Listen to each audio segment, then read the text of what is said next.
اکثر ہم دیکھتے ہیں مساجدوں کے اندر نمازی نہ رکوع اچھی طرح کرتا ہے نہ سجدہ اچھی طرح کرتا ہے.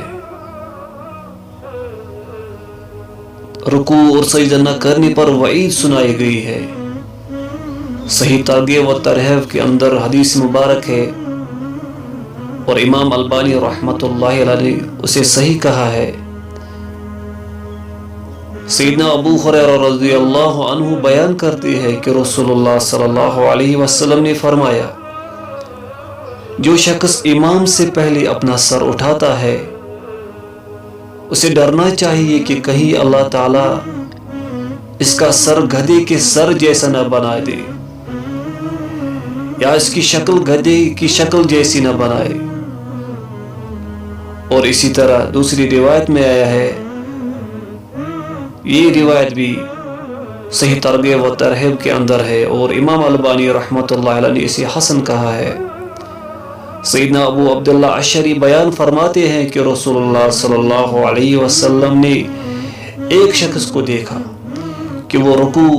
اچھی طرح نہیں کر رہا تھا اور سجدہ بھی اتنی جلدی کر رہا ہے کہ گویا نماز میں ٹھونگے مار رہا ہے.